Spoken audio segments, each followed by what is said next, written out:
Good morning. Well, I'm a grandma, and I birthed and raised two children with my late husband, David.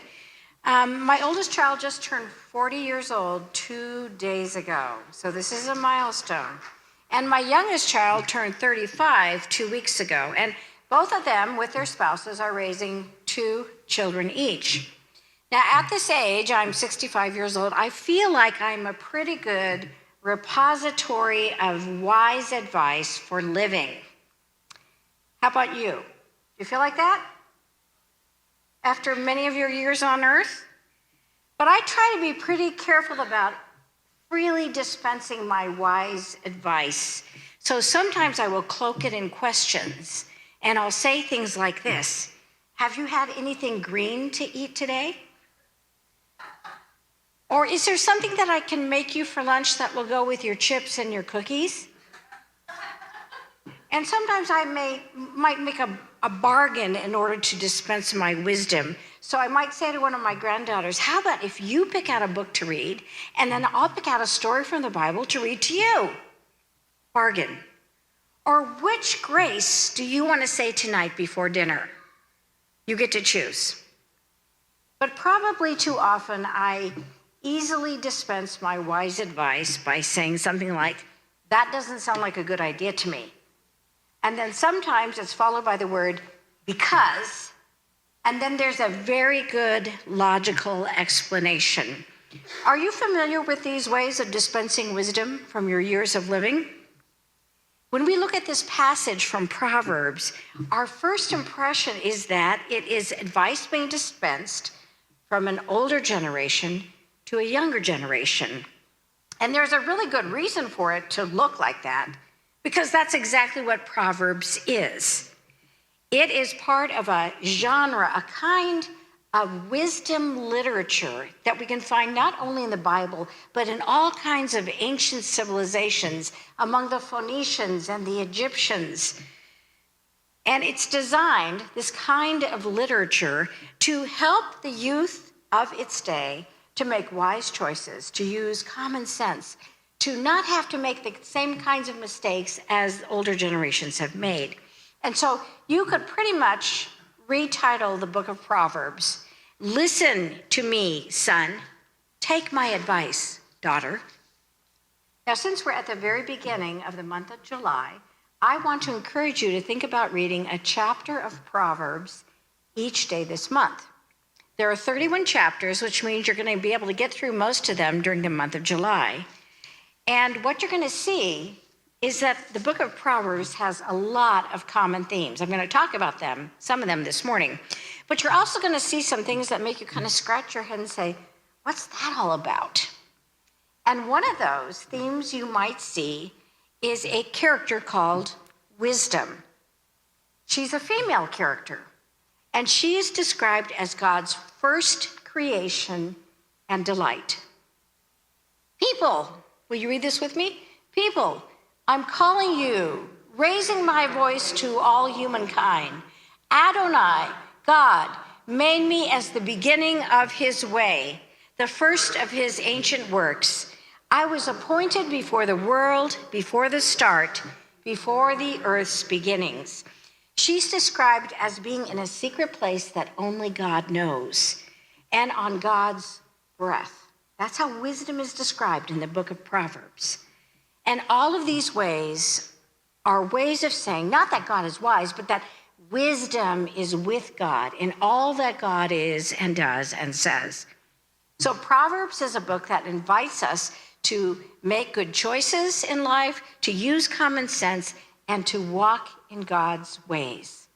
That's what Proverbs is about. Now, how many of you remember learning a song, maybe when you were a child, or maybe if you are a youth, you remember hearing a song that went like this: oh, be careful, little eyes, what you see. Oh, be careful, little eyes, what you see. For the Father up above is looking down with love, so be careful, little eyes, what you see. Do any of you remember that song? Great song that teaches children about how conduct relates to who they are. Well, one of the verses of that song says, "Oh, be careful, little mouth, what you say." And one of the biggest pieces of advice that you can find in the book of Proverbs is this: think before you speak. Bind your mouth. Close your mouth. Read some of these with me. Keep crooked speech out of your mouth. Banish deceit from your lips. The speech of the righteous is a fountain of life, but the speech of the wicked is a cover for violence. Hate stirs up disputes, but love covers all kinds of transgressions. Have you heard that before? And throughout the entire book of Proverbs, you're going to hear things like this again and again. Whoever belittles another lacks sense, but an intelligent person remains silent. A gossip goes about telling secrets, but one who is trustworthy in spirit keeps a confidence. Rash words are like sword thrusts, but the tongue of the wise brings healing. Truthful words endure forever, but a lying tongue lasts only a moment. Those who guard their mouths preserve their lives, but those who open wide their lips come to ruin. From the fruit of one's mouth, one's stomach is satisfied. The yield of the lips brings satisfaction. Death and life are in the power of the tongue, and those who love it will eat its fruits. Words are powerful, aren't they? We know this. We know how powerful words are. Words can inspire people and companies and countries, entire nations, and even the world to rise up to the highest potential of ideas. But words can also demean and destroy, especially the souls of those who are vulnerable. You know, there's a lot of concern in our society today about the power and the impact of social media, especially upon youth. Why? Because words that are maliciously said in a tweet or in a text can crush the confidence of a boy or a girl. Words can literally kill, can't they? When I was a young child, I learned this little limerick, and maybe you did too as a kid. I think I learned it in school, but it went like this. A wise old owl lived in an oak. The more he saw, the less he spoke. The less he spoke, the more he heard. Why aren't we like that wise old bird? A major theme of the book of Proverbs is very simple, but it is woven throughout the entire book. Think before you speak. Bind your mouth. Be careful what comes out of your mouth. Well, the book of Proverbs also offers some other advice to us too, some key learnings. And the second one I want to suggest to you is this: seek wisdom. Welcome discipline. We just witnessed the Las Vegas Golden Knights win the Stanley Cup. Woohoo! That was great, wasn't it? Go Knights go. They won this coveted prize because they were willing to practice their sport vigorously and regularly. They listened to the counsel of their coaches, and they likely planned strategic moves based on what they knew about the way that their opponent teams played. They were disciplined in how they worked together on the field, building on the strengths of each other and on their own individually. How do you learn a new language? Discipline. How do you master an art form or a new career? Discipline. How do you train a child to be kind to others? Discipline. How do you create shared values in a company? How do you save money for a big project or a purchase of something big like a new car or for retirement or college education? Discipline. The book of Proverbs teaches us that almost anything worth value in life requires greater knowledge and wisdom partnered with discipline.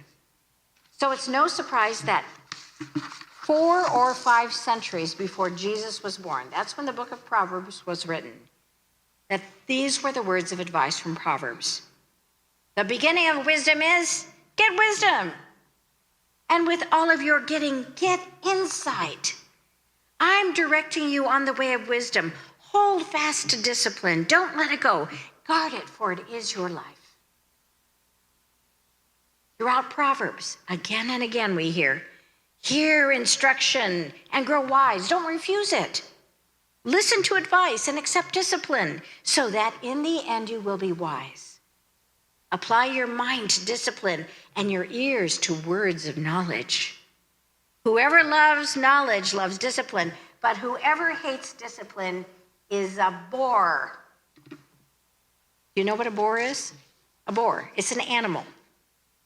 The dictionary defines it as a crude, rude person. Bores lack sophistication and manners. Bores are worse than being boring. They're offensive. They're repulsive to other people. To be a bore is to be an obnoxious, unsophisticated oaf. That's what the dictionary says. So the book of Proverbs paints this picture for us over and over again in terms of contrast. It says, do you want to be known as an ignorant, loud-mouthed oaf or a smart person, a wise and respected person? Well, we all know that life is more nuanced than that. It's not always if this, then this. It's not always this or this. And yet this age-old advice from Proverbs gives us wise counsel for life today. And the final piece of advice from the book of Proverbs is this: watch where you focus. Guard your heart. Proverbs uses a lot of path and road imagery. Anybody here a walker or a jogger or a biker? Anybody here like to kind of regularly get out and do that? Except for not when it's 112 degrees outside, right? Well, it uses a lot of that kind of imagery. And if you engage in one of those activities, you know how important it is to pay attention to the road or the path in front of you. A small distraction can cause you to miss a tree root that's sticking up or a piece of cement that has risen above you, and it might cause you to fall down on your face. Or taking your eyes off the road when you're driving might cause you to have an accident. Or missing a rock in the road might cause you to swerve when you're on the bike and crash. All these everyday things happen when we lose our focus on the path or the road in front of us. And Proverbs tells us that the same is true of life. Lots of shiny, sexy things are out there in the world that might distract us from where we want to go or need to go, or where God wants us to go. Read this with me. I'm directing you on the way of wisdom, guiding you in paths of uprightness. When you walk, your step won't be delayed, and if you run, you won't stumble. Let your eyes look straight ahead. Fix your gaze on what lies in front of you. Level the path for your feet. Let all your ways be properly prepared, and then deviate neither right nor left. And keep your foot far from evil. When I was a pastor at New Song Church in Henderson, we would have lock-ins for our youth, and the kids loved it. So every couple months we would schedule a Friday night lock-in, and we would have a whole bunch of activities planned for the kids through the night. And one of those times we invited one of our members, who happened to be a City of Henderson police officer, to come and to talk to the kids about different kinds of topics. Well, his advice to them several times throughout the time with them was to make careful choices. And he told them that when you make one wrong choice in your life, it often leads you down another path, and that path leads you down another path and another path. And oftentimes the first wrong choice leads you to the second wrong choice, to the third, etc. And so he kept on encouraging them as he was talking with them to pay attention to the path that you are on. If you start to go in the wrong direction, course correct. And those were wise words from a police officer, a man who had seen too many kids get into drugs and then get into stealing to support the drug habit, and then end up in jail. Another way of saying this, pay attention to the path you're on, is to say, guard your heart. Be careful what captures and holds your time and your attention. Above all else, guard your heart, Proverbs says, for it is the source of life's consequences. Fearing human beings is a snare, but the one who trusts in Adonai, God, will be raised high above danger. The one who pursues righteousness and kindness finds life and prosperity and honor. To do what is right and just is more pleasing to God than sacrifice. The book of Proverbs, when you read it this month, you will see is full of all kinds of practical advice. It is very straightforward in its counsel, and it's amazing to me that something that was written 2,500 years ago is still so relevant today to our life.